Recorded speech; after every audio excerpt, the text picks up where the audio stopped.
Tonight, after a 2-year hiatus, we are heading back to the X. Going on a couple more rides, getting some cotton candy. He wins me lots of stuffed animals. I'm gonna make it a tradition. The rides, the food, the games, and all the prizes. It's been too long. We are at the CNE as people of all ages take in all the fun on opening day. Plus, this little guy right here is on a puffer, and he never had any health issues. And my 2-year-old has had pink eye for 2 weeks. A Mississauga man says his family is getting sick because of black mold growing in their cooperative townhouse and that the co-op board isn't making it a priority to remove it. And the suspects then appeared to chase the male victim to the area right behind us here, where he was fatally shot. A man is dead and a woman left with serious injuries after being shot in Oakville. The police now looking for 2 suspects while investigating whether a burnt-out car abandoned not far away is connected to the shooting. Good evening, I'm Kelda Yoon. The smell of donuts and corn dogs, the screams of ride goers, and all the midway games and prizes, they're all back tonight. The feast for the senses that is the CNE has returned to Toronto for the first time since 2019. Things look a bit different this year with a picket line at the gates and a vaccine clinic. But as Ali Chiasson explains, there's still that same CNE nostalgia everywhere you turn. Please make your trip to the X a fun, safe, and memorable experience. This opening ceremony is certainly memorable, with huge OPSU banners being waved in the background, a megaphone siren drowning out the speeches. The union representing the exhibition's safety inspectors are on strike. Let's go to the X, everybody. How did Mayor Tory feel about the commotion? And I went out to speak to them, and that is the sound of democracy. If you walk past the picket lines at Prince's Gates, you'll see the CNE you remember from when you were a kid. I want to know, how was the ride? It was great. It was a lot of fun. Yeah. What did you think? It was very nauseating. Yes. That's sort of like the camp that I'm in. Like, looking at it makes me feel a little queasy. Did you just come off of this one? Yeah. Yes, we did. Whoa, you guys are all so brave. How did you feel? Good. It was fun. Very good. It's lovely to be with the grandchildren and let them run around and have a great time. They love all the spinny rides. Will you be taking up any of the spinny rides? Yes, I take them up by standing there and watching them. That's my job. I'm really good at that. It's an important job. I'm really good at it too. This is the first CNE in 2 years since the X took a pandemic hiatus, making this one feel special. Wait, is that love in the air? Is it a bachelorette happening? You're getting married? I am. Yes! First time since COVID, just wanted to get out with my friends and just have a good time. He wins me lots of stuffed animals, so. Nice. No pressure. Just a bit.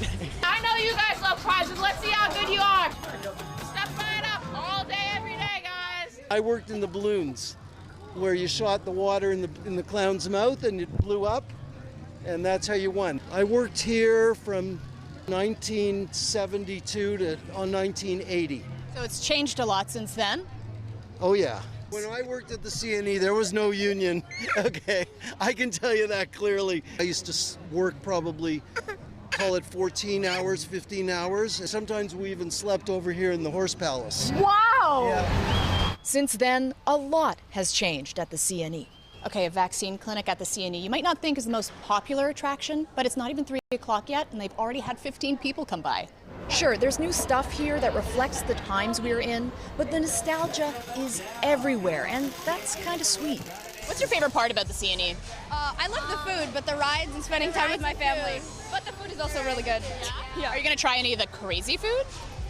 Hopefully. Let's see if I'm allowed to. Yeah, let's see. Are we allowed to? See, I'm like that kid. I go for the classics, the cotton candy, the Tiny Tom's donuts, not so much the ketchup or mustard ice cream. But hey, whatever is your thing, they've got it here at the X, and it's on until Labor Day. Ali Chiasson, CBC News, Toronto. Let's go to Dahlia Ashry now with a first look at the forecast. And Dahlia, kind of a mixed bag today, but tomorrow looking pretty good. Kelda, you probably came into work today with an umbrella and you might even need it tomorrow, but for the most part, it's going to be sunny and some scattered showers here and there and a risk of a thunderstorm later on in the week. The daytime highs in Toronto, 27 degrees, the cool spot in the region, Barrie at 25. We also had the humidity today cranking up the heat a little bit more, and we'll get to that later on. Toronto, are we expecting any rain tonight? And the answer to that is no, but we can expect some rain tomorrow because overnight tonight it's going to clear up. Tomorrow, it's going to be mostly cloudy, some clear skies here and there, and then some precipitation activity around 1:30 p.m. and then it'll start to pick up at around 4:30. So keep an umbrella on you just in case, especially if you're heading to any festivals in Toronto or even in other areas. Now, tonight temperatures will drop to 17 degrees. It'll start to clear up overnight. 30 degrees tomorrow, but with that humidex, it'll feel like 36 degrees, and you will feel that sunshine, especially if you're heading out to the festivals, but you might also need an umbrella. Kelda? Thanks so much, Dahlia. A Mississauga man says his wife and 4 children have come down with various illnesses and infections, and he worries that mold may have something to do with it. The family lives in a cooperative townhome, which was flooded several times. They're still waiting for the board to clean up the mess and feel it's not safe for them to be there. Meg Roberts has the story. All right, so I'll take you up, and you can see, so it's a 3-story townhouse. This is the main floor. And the leak starts here. I cut all along there and it just poured out. Steve Tomat took this video of the 3rd time his home flooded 3 weeks ago. He's been asking for a new toilet for months and one was finally installed by the co-op, but now he's worried about something else. I got a brand new toilet on a moldy floor because for about a week, if I did this, it felt like a waterbed. It still stinks in here 3 weeks later. And I'll have to wash my hands when I'm done. This is my boys' room. Nobody's sleeping right. They're not healthy. This little guy right here is on a puffer. And he never had any health issues. And my 2-year-old has had pink eye for 2 weeks.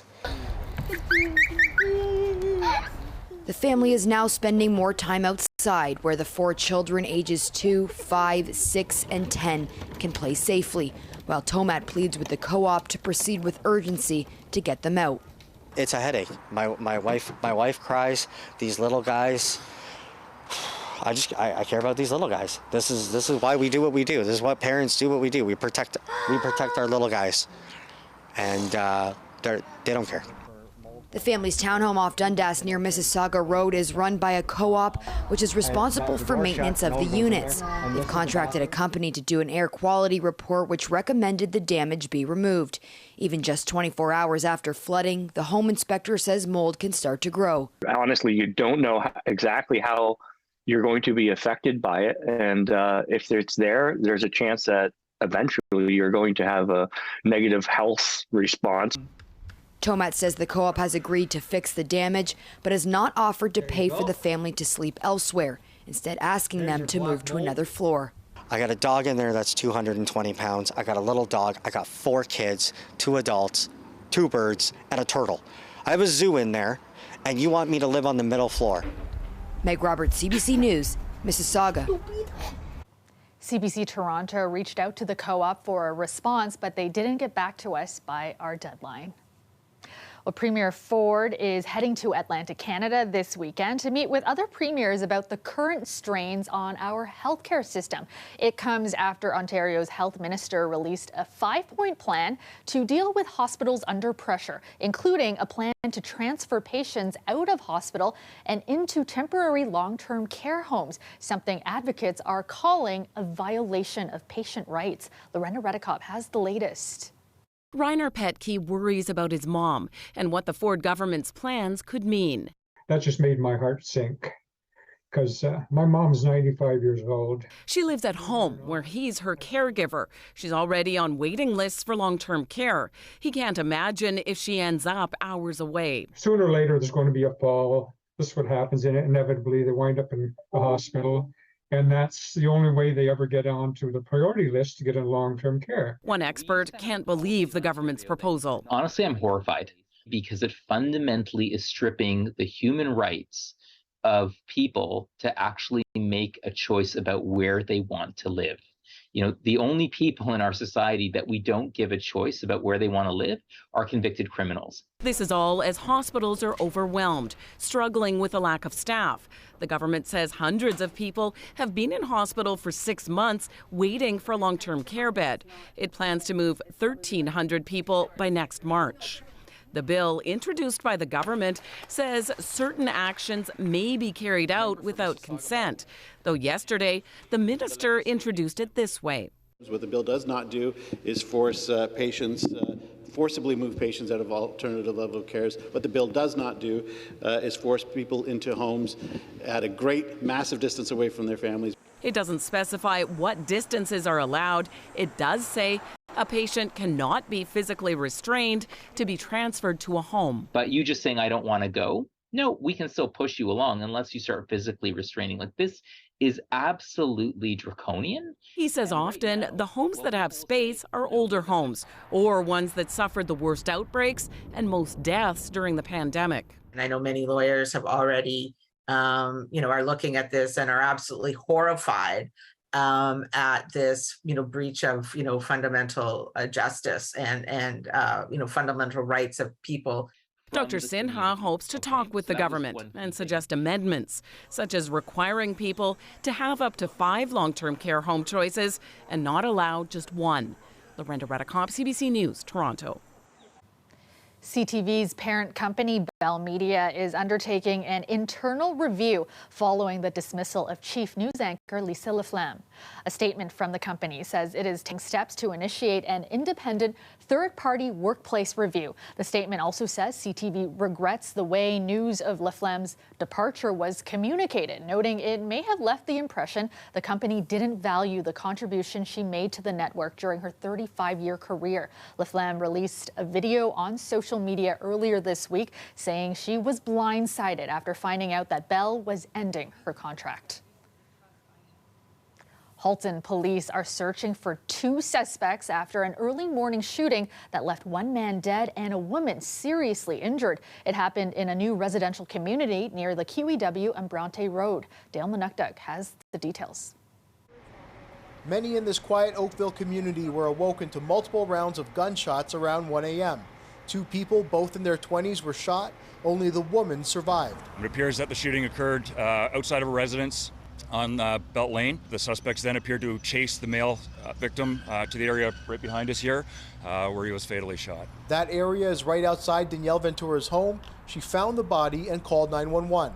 It was scary. He was lying face forward, face down, in like a very large pool of blood.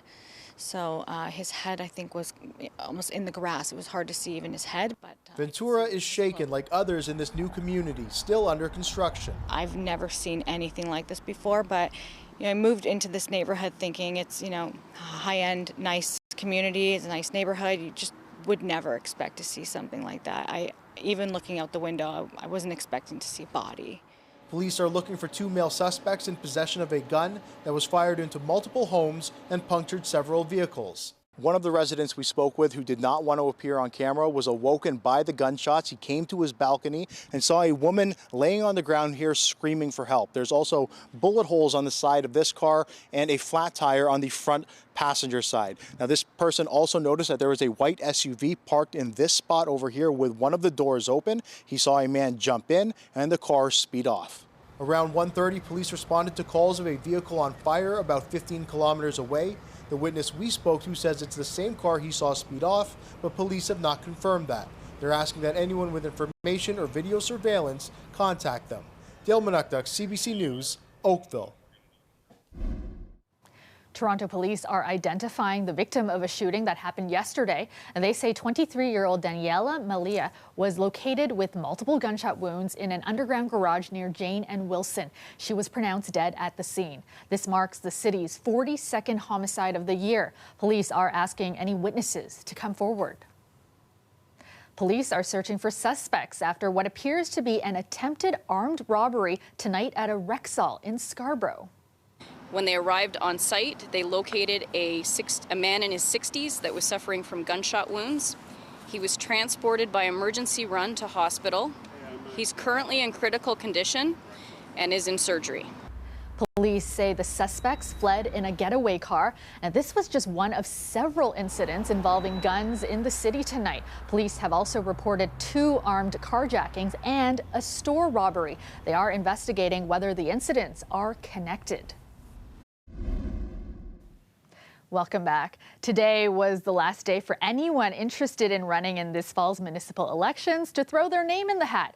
Well, here in Toronto, City Hall was bustling with last-minute candidates vying for mayor, city councillor, or school board trustee. Natalie Collada has the latest. With the nomination deadline quickly approaching, City Hall today was abuzz with hopeful candidates signing up to run in the upcoming municipal election. As a social worker, I've worked with the school system in the past in different cities, and I think it's a good time for me to serve the community in different capacity. We need to come back to how we build communities, which include all the amenities and services that are part of community building, not just building housing. Of Toronto's 25 current city councillors, 7 aren't running for re-election. The rest face at least one opponent in their wards. But experts say the number of candidates overall is definitely down. About half as many candidates have registered compared to the last election. Over the last 2 years, the pandemic has really torn apart the fabric of our society and how we relate to each other. Zahair Shafiq says there has been a lot of research on the factors that impact political engagement, like a person's sense of community. There's a direct correlation between a person feeling like they belong in their community and feeling the willingness to participate in the formal ways of political engagement, like voting or running for office. The change in political climate since the last election hasn't helped either. I think, to be candid, and I haven't really talked about this much before, it's the environment in which you're asking people to work that is very difficult. There's a group of people who are determined to be very hostile and to express themselves in a hostile way, to be very polarizing, and I think that's scaring a lot of people off. But not all. Among those running, Toronto TV personality Ann Romer. As for those here today, they are determined and hopeful. In order to invoke change, I had to put my name in the ring. I'm a single parent mom, and I'm trying to build the future for the next generation. Torontonians head to the polls on October 24th. Natalie Collada, CBC News, Toronto. Meanwhile, Toronto might lose some representation in the House of Commons. That's because of population growth outside the city. Scarborough would take the hit, dropping from 6 ridings to 5. One local MP says this will have significant implications on the area. Many areas of the community are communities of need. You've seen the way the Scarborough subway and the Scarborough LRT has played out. Fewer votes, less effective representation. Federal Electoral Boundaries Commission for Ontario unveiled its proposal today to chop Toronto's voting districts from 25 to 24. That accounts for an extra 1.3 provincial residents, ensuring fair representation to reflect population shifts. The commission is staging public hearings about its proposed changes before issuing a final decision next fall. You are looking at a live shot of the Toronto skyline, mostly clear tonight and into the overnight. Currently, it is 24 degrees in the city. Let's go back to Dahlia now with a look at your long-range forecast. And Dahlia, tomorrow looking like a great day to head outdoors, perhaps a trip to the X. Kelda, for anyone who didn't have a chance to hit up the CNE earlier today because of that rain, well, you can probably visit it tomorrow. There will be some sunshine in the sky, but also possibly some scattered showers. So you could also bring an umbrella just in case, and a risk of a thunderstorm later on in the weekend. The daytime highs in Toronto, 27 degrees, Windsor 29, a little bit on the hotter side in Windsor, but then Barrie a little bit more on the cool side there, 25 degrees. Now, are we expecting any rain tonight? And the answer to that is no. It's mostly clear skies this evening. And then tomorrow, as we head into the afternoon, that's when we'll We'll start to see some scattered showers. That's the precipitation right there. We see some bigger activity right here on south of the border and near southwestern Ontario. And around 4:30 p.m., the activity will start to pick up of the rain, as you can see here. Possibly a risk of a thunderstorm, but for the most part, it will be clear skies. Now, Sunday, that's when we see the heavy rainfall and a risk of a thunderstorm as well. So you will definitely need an umbrella for Sunday and as we head into Monday as well on your way to work. That umbrella will definitely come in handy. Now, tonight temperatures will drop. It'll be a little bit cooler. It will be 17 degrees, Hamilton 15 degrees, and Mississauga 14. Now, tonight temperatures will drop to 17 degrees, tomorrow 30. And with that humidex that we were talking about that we've been feeling for the past few days and over the next few days as well, we're going to get that mugginess in the GTA. It'll feel more so like 36 degrees. So that rain might be sticking around a little bit on Saturday, but for the most part, clear sunny skies. Sunday and Monday is when we see that rain activity starting to pick up and the humidity starting to crank up as well. And then on Tuesday and Wednesday, we get a bit of a break and the lovely sunshine, so you can pop those sunglasses back on and put those umbrellas away. Kelda? Thanks so much. The deadliest single day for Canadian soldiers is being remembered today. Here in Toronto, there was a special ceremony at the Old City Hall Cenotaph marking the 80th anniversary of the Dieppe raid. And I thought of my father and him and the other brave soldiers that landed that day. And I was just thinking of him at this very moment. And I do believe, hopefully he's looking around, but to honor him was huge for me. To honor the sacrifice of Allied forces, mostly Canadians, on this day in 1942. Within 10 hours of storming the beaches in northern France, thousands had been captured or killed. People from across Canada were among the casualties. Stay with us. We'll be right back. Finally tonight, the Toronto Zoo is introducing a new member of its Indo-Malayan pavilion. That the new orangutan at your Toronto Zoo's name will be Wally. Wally means guardian in Indonesian. And Sumatran orangutans, as you may know, are guardians of the rainforest. The Sumatran orangutan, now named Wally, as you just heard, was born on April 8th. The species live in the tropical rainforest in Indonesia. De Jong adds this is the mother Sekali's second child. The World Wildlife Fund lists orangutans as critically endangered, with a population of less than 15,000 in the world. The Toronto Zoo says females can weigh up to 50 kilograms, while males can weigh up to 90. And that's our show for you tonight. Thank you so much for watching. I will see you back here Monday night at 11. Have a great weekend, everyone.